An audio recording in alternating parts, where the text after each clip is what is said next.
Bonjour à tous, bonsoir à tous. Ça dépend de l'heure à laquelle mon témoignage sera écouté.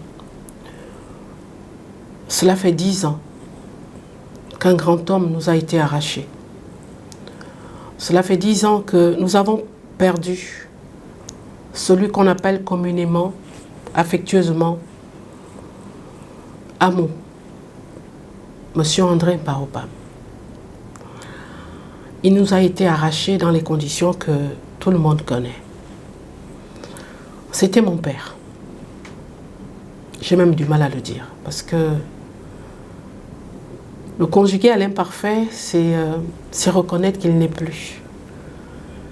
Et si je me tiens là pour faire un témoignage, c'est parce que je l'ai plus que côtoyé. C'est parce que j'ai beaucoup vécu à ses côtés.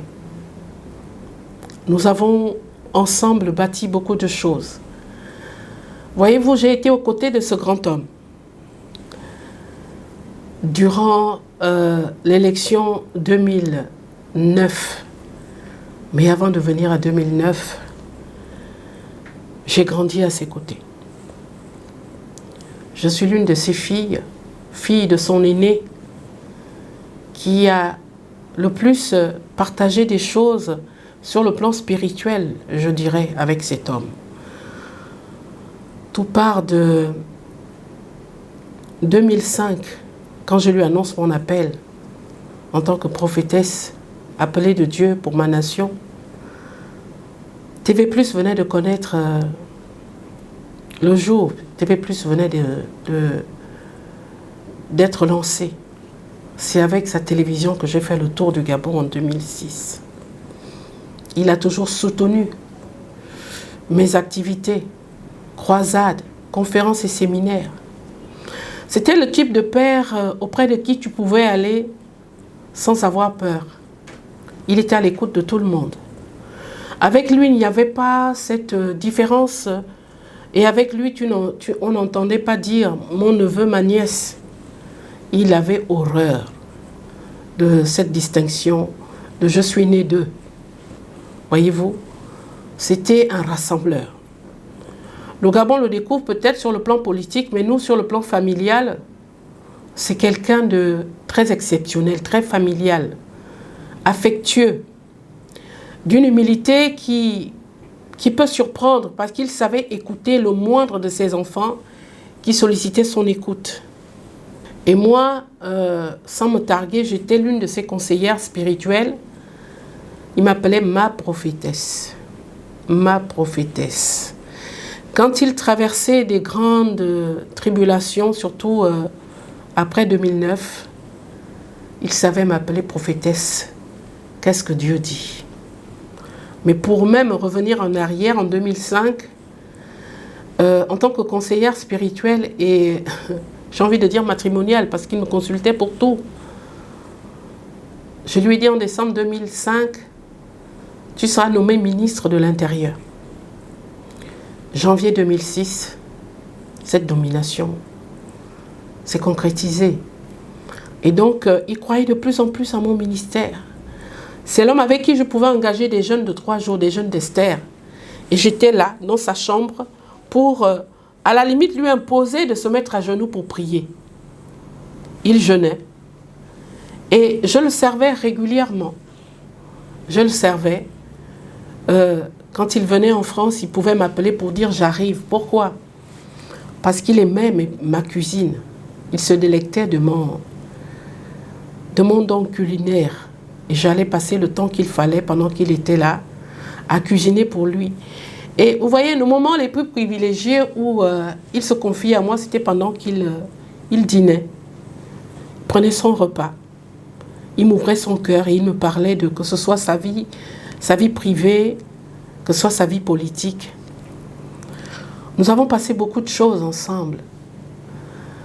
Et je peux vous dire que la fin de cet homme a également été la fin de toute une famille.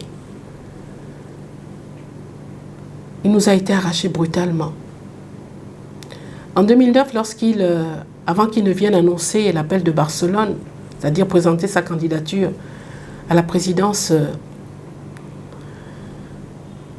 on avait prié à Paris.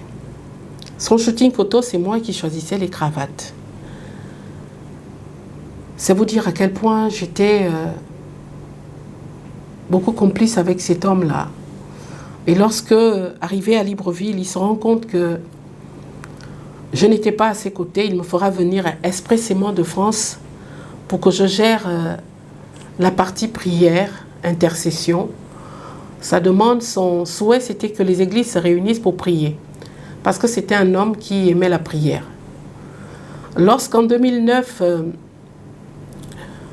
cette élection pipée a fait de lui le candidat malheureux, nous étions avec lui, en restreint, à l'ambassade du Cameroun où il était allé s'exiler.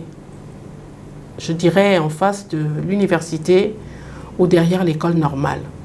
Et là encore, j'avais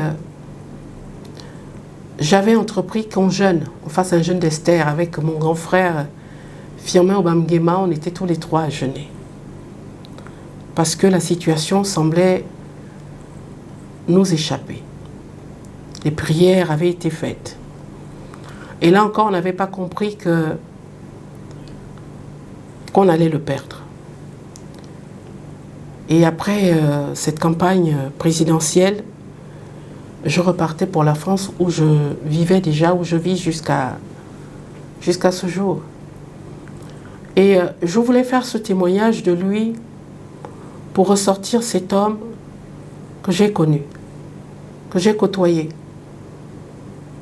que j'ai beaucoup accompagné.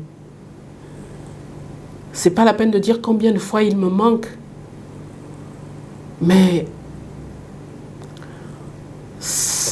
sa disparition a été difficile et continue à l'être parce que son départ a court-circuité beaucoup de choses.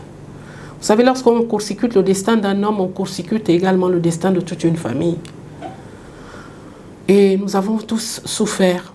Beaucoup de nos frères ont été limogés, licenciés. C'était une chasse aux sorcières. Les années qui ont suivi, notre famille a connu ce qu'on peut appeler un déclin. Et lui qui était là, qui savait tendre la main. Vous savez, lorsque Dieu élève un homme dans une famille et que cet homme sait tendre la main, il devient l'intendant de Dieu pour sa famille, mais non seulement sa famille, pour les peuples, pour les populations et pour son peuple.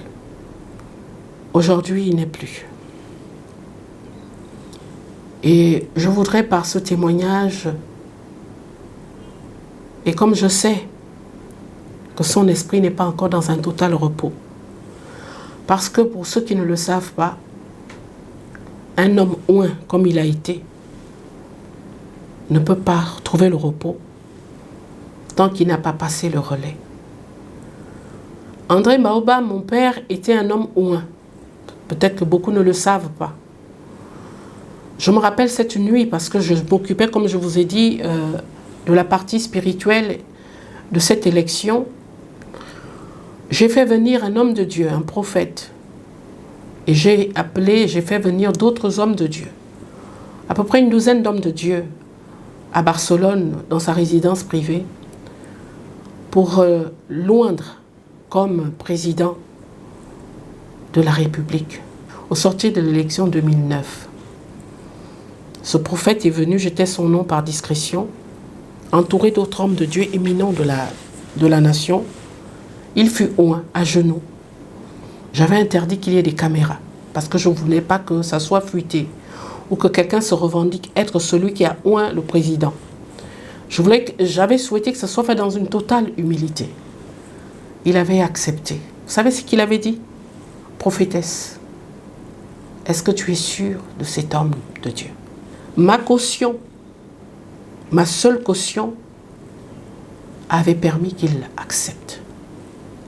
Alors nous nous trouvons dans le bureau de sa résidence privée, parce qu'il avait un bureau où il recevait des personnalités et toute autre personne qui venait le rencontrer. Il s'est habillé. Il était vêtu de blanc. Et on l'avait oint, avec une corne d'huile. Et je lui disais que l'onction sur un homme le protège de toutes les attaques. L'onction faite sur un homme fait de lui un oint de Dieu, un protégé de Dieu. Donc on ne peut pas effectivement l'atteindre comme on veut. Vous allez me dire que si effectivement l'onction a tant de pouvoir, pourquoi est-il parti de manière précipitée? Il faut peut-être que je vous dise les choses, parce que le but de ce témoignage est de ressortir non seulement l'homme qui était mon père, en la personne de Amo, mais également de dire loin de Dieu qu'il était. Et je disais que lorsqu'un loin de Dieu décède, normalement, si c'est Dieu, si les choses se font selon les protocoles établis par Dieu, l'onction qui est sur sa vie doit reposer sur son successeur. Et pourquoi? Parce que je soutiens, comme je l'ai dit tantôt, que l'esprit d'un homme oint n'est pas au repos. Tant qu'il n'y a pas eu de succession, tant que l'onction qu'il a habité n'a pas été transférée à son successeur. Et donc je crois fermement que l'esprit de mon père n'est pas au repos. Et pourquoi je le dis? Je le dis avec beaucoup d'aisance parce qu'en plus d'aujourd'hui, 12 avril 2025, où nous commémorons le 10e année, où nous commémorons, je le dis parce que le 12 avril 2025, nous ne commémorons pas seulement son 10e anniversaire d'essai, mais également le départ du Gabon nouveau, de la nouvelle République, la 5e République du Gabon.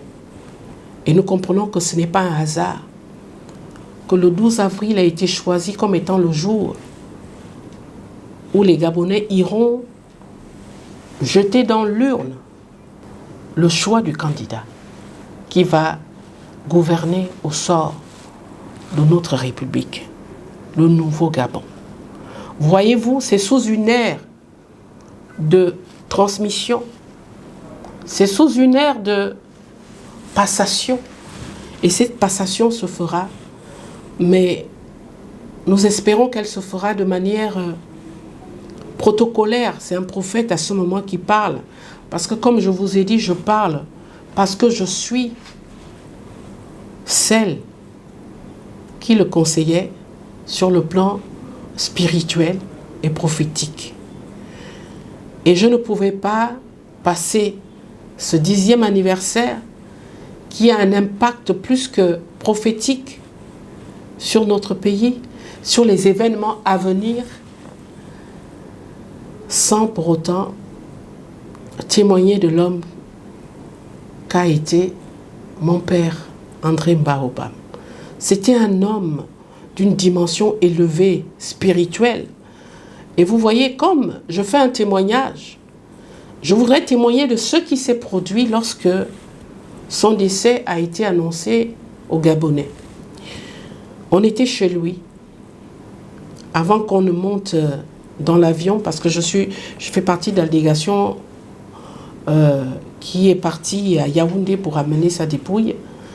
Avant qu'on ne soit parti et que l'annonce de son décès nous était parvenue, nous étions dans sa maison privée, à l'endroit où se trouvait sa table, c'est-à-dire sa salle à manger. Il y a eu un éclatement du carrelage, comme si on avait dynamité ce lieu-là.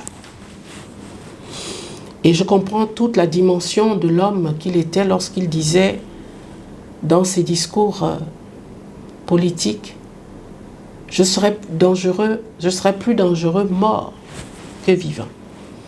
Alors c'est pour dire que cet homme n'est pas mort comme un simple citoyen, mais il est mort pour son combat.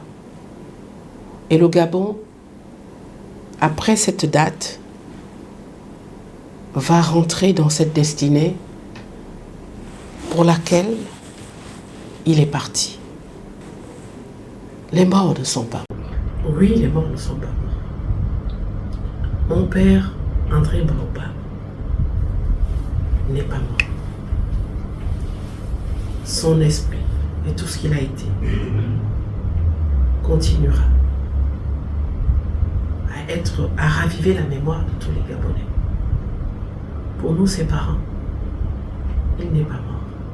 Je voulais faire ce témoignage pour que beaucoup sachent l'homme dans la dimension spirituelle.